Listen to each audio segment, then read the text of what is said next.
Sebenarnya mereka sudah ada kesimpulan sendiri di hatinya. Jadi tesis saya ini dijadikan sebagai bumper aja. Ini ada. Padahal mereka udah dari dulu mungkin nggak percaya nih cucu Nabi tukang mintain duit begini, nggak percaya cucu Nabi ada yang nyolong motor orang. Saya ini mengadakan penelitian ilmiah. Bener nggak ini Khabib ini cucu Nabi? Ilmiah itu berdasarkan 3 hal. Pertama adalah dia harus bersifat logis, kedua harus empiris, ketiga harus pragmatis. Logis artinya masuk akal, yang empiris artinya berbasis fakta dan data, pragmatis artinya penelitian ini harus ada kepentingan umat yang diperjuangkan.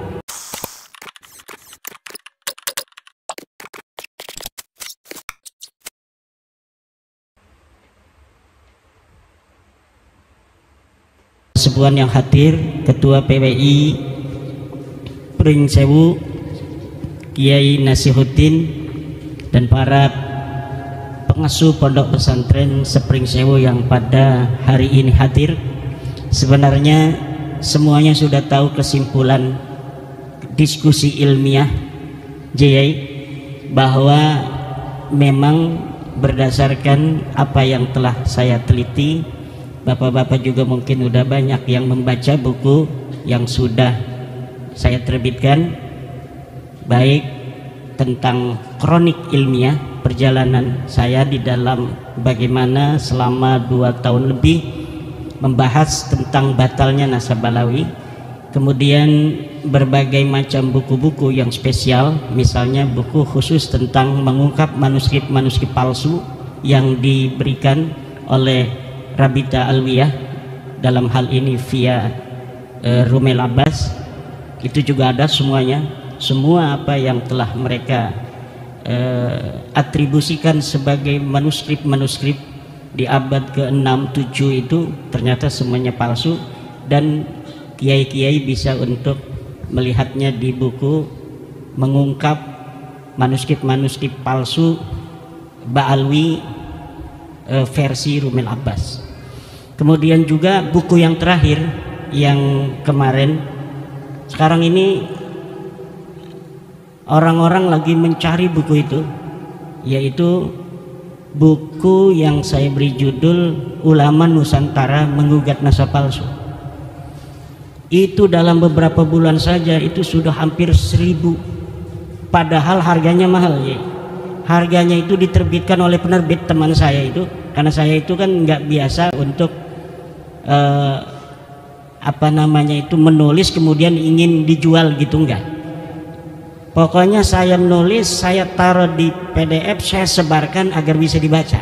Siapa aja yang mau mencetak silahkan, kan begitu. Akhirnya dicetak oleh teman saya, harganya 200.000, tetapi punya Rabita Alwiyah yang tebalnya hampir sama, harganya itu sampai 40.000 diturunin, nggak laku-laku. Tapi yang punya saya 200.000, bahkan sekarang dinaikin 210.000, saya lihat di Shopee itu malah makin dicari orang. Ini adalah sebuah indikator bahwa mayoritas masyarakat ini bersama kita, dan kesimpulannya sama, bahwa Ba'alawi bukanlah cucu dari baginda Nabi besar Muhammad sallallahu alaihi wasallam. Sebenarnya mereka sudah ada kesimpulan sendiri di hatinya. Jadi tesis saya ini dijadikan sebagai bumper aja. Ini ada. Padahal mereka udah dari dulu mungkin nggak percaya nih cucu Nabi tukang mintain duit begini, nggak percaya cucu Nabi ada yang nyolong motor orang, nggak percaya ada cucu Nabi. Semalam itu ada yang cerita di kampung apa di sana, semalam acara dia marawis, bawa anaknya perempuan, mohon ke kiai itu ke kamar mandi, ternyata nyolong duit di kamarnya kiai itu. Ini anaknya yang marawis ini, Khabib itu. Nggak mungkin orang-orang yang menisbahkan diri pada Rasulullah kemudian mempunyai akhlak demikian. Nah, apapun itu, sekarang buktinya sudah ada sebuah penelitian ilmiah. Sebelumnya penelitian firasah masing-masing itu sekarang sudah mendapatkan sebuah cantolan hukumnya yang secara ilmiah bahwa betul Ba'lawi ini bukan cucu Nabi. Dulu guru saya Yai Abuya Dimyati itu kalau ada kabib, sini dele ya incu Nabi ya, ini matanya dibuka, dele ya incu Nabi asli ya, itu artinya beliau nggak percaya, tetapi tidak pakai dalil, tidak pakai data, itu kasfan, maka tidak bisa untuk diikuti karena kasfan itu tidak bisa diikuti. Jangankan mukasafah hanya dalam masalah nasab, hanya dalam masalah Ramadan saja, walaupun bertemu Nabi malam kita bertemu Nabi mengatakan besok adalah Ramadan, itu tidak bisa dijadikan dalil untuk bisa menjadi patokan orang berpuasa.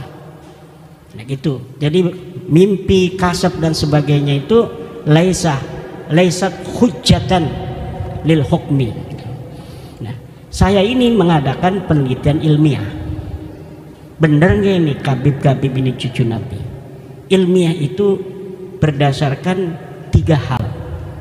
Pertama adalah dia harus bersifat logis, kedua harus empiris, ketiga harus pragmatis.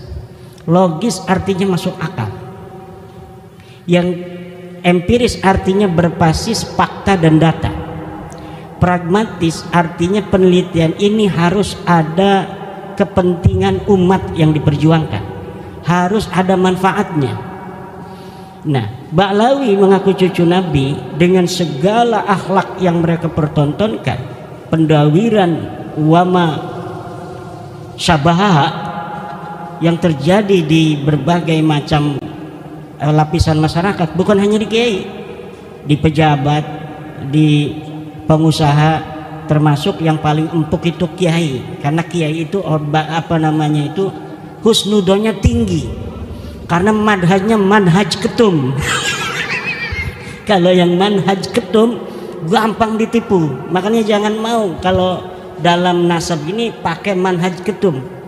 Ama ketum kita manhaj organisasi ikut beliau, tapi manhaj Ba'lawi jangan ikut ketum karena kita bisa dijajah, karena Ba'lawi itu hanya mau mengambil manfaat, mendawir, menekan itu hanya kepada mereka yang masih husnudon.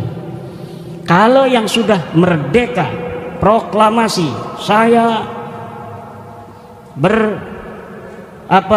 keyakinan bahwa Ba'lawi bukan cucu Nabi, itu gendamnya Ba'lawi itu nggak bisa masuk ke kita.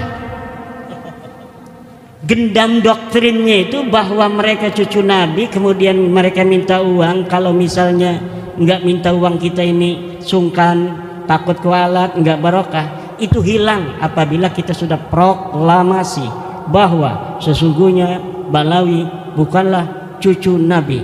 Hal-hal yang mengenai penelitian ilmiah dan lain-lain saya serahkan pada Kiai Iman. Udah beres itu.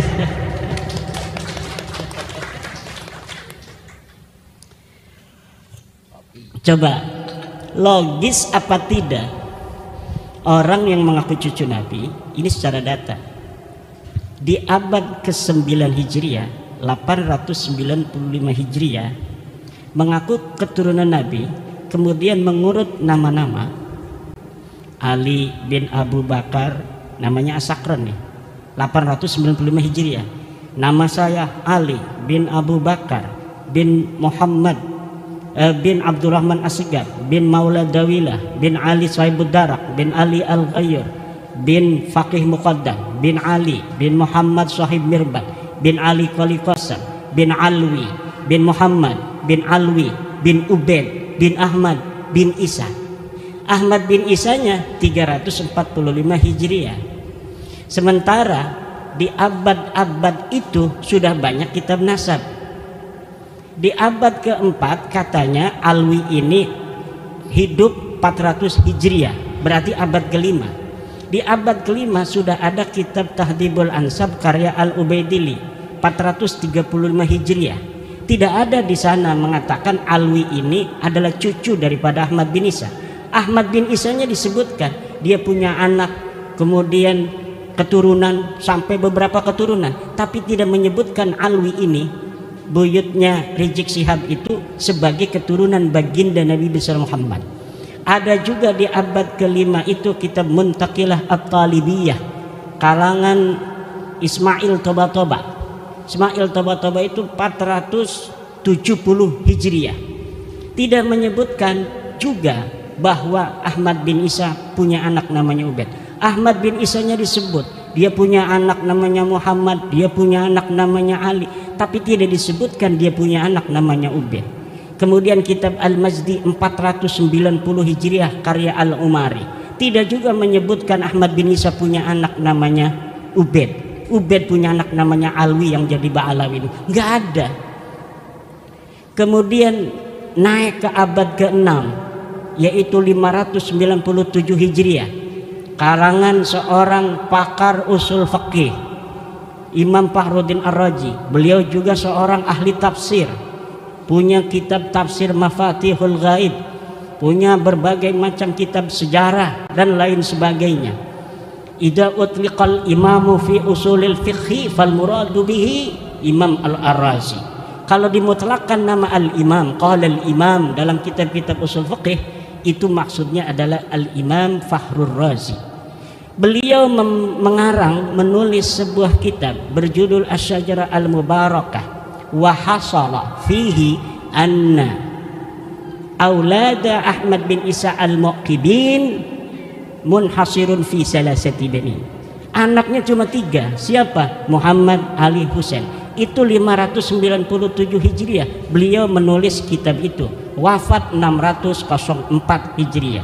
Beliau punya anak murid namanya Al-Fakhri juga, ngarang kitab namanya Al-Fakhri.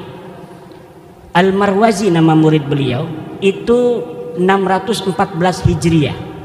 Di situ juga disebutkan nama Ahmad bin Isa, dan tidak disebutkan Ahmad bin Isa ini punya anak namanya Ubaid, punya cucu namanya Alwi. Tidak ada, mereka tidak disebut keturunan Nabi pada 614 Hijriah. Kemudian ada kitab Al-Asili 700 Hijriah. Kemudian ada kitab As-Sabatul Musan 787 Hijriah. Kemudian ada kitab Umdatul Talib As-Sugra 828. Ada kitab Umdatul Talib As-Sugra karya orang yang sama, Ibnu Ainabah 828 Hijriah. Sampai abad ke-8, abad 9 awal ini tidak ada orang yang menyebutkan ahli nasab itu bahwa Ba'alawi keturunan baginda Nabi besar Muhammad SAW. Padahal mereka sudah ada itu di abad 9 itu, mereka sudah mulai mengaku sebagai turun Nabi. Ali bin Abu Bakar As-Sakran ini sudah mengaku keturunan Nabi di abad 9. Tapi orang-orang Yamannya saja itu tidak ada yang mencatat mereka sebagai keturunan Nabi di abad 9 itu. Maka saya sebutkan ada 550 tahun kosongnya riwayat antara pengakuan dan orang yang diaku. Orang yang diaku 345 Hijriah, mereka mengaku 895 Hijriah. Hitung pakai kalkulator 550 tahun. Itu kalau kita mau kasihan. Itu versi kasihan itu 550 tahun itu.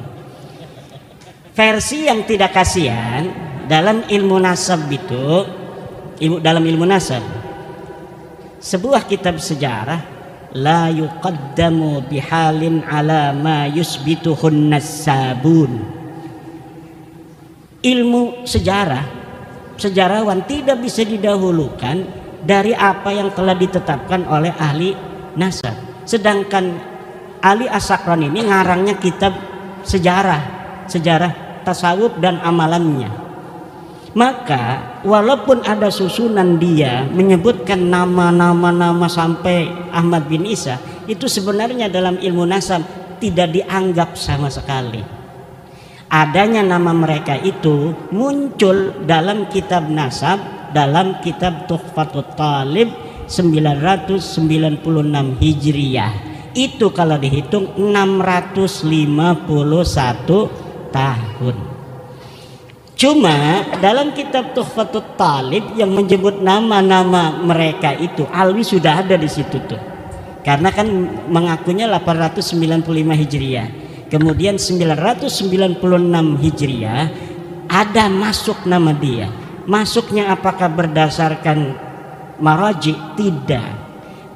Orang yang mengarang kitab itu, Tuhfatut Talib, namanya As-Samarqandi, mengatakan, saya melihat fi ba'dit ta'aliq, dalam sebagian kertas-kertas ta'liq. Jadi bukan berdasarkan maraji dari kitab-kitab, tetapi berdasarkan apa yang dia temukan dari kertas yang ada di pinggir jalan. Dia nemuin aja, wah ada nih bin, masukin aja supaya kitab saya agak banyak lah. Itu hanya begitu saja. Di dalam ilmu nasab, ida urifal wadi'u intafal istidlal. Apabila ditemukan dan diketahui pemalsunya, maka istidlal itu hilang. Nah, kitab Tuhfatut Talib ini tidak bisa untuk dijadikan referensi. Kenapa? Walaupun dia kitab nasab, tetapi penulisnya sudah iktiraf bahwa dia mendapatkannya bukan berdasarkan maraji dari kitab-kitab sebelumnya. Sedangkan di dalam kitab nasab, nasab itu bisa diisbat hanya oleh kitab-kitab nasab. Jadi kitab-kitab nasab yang ada di sejak masa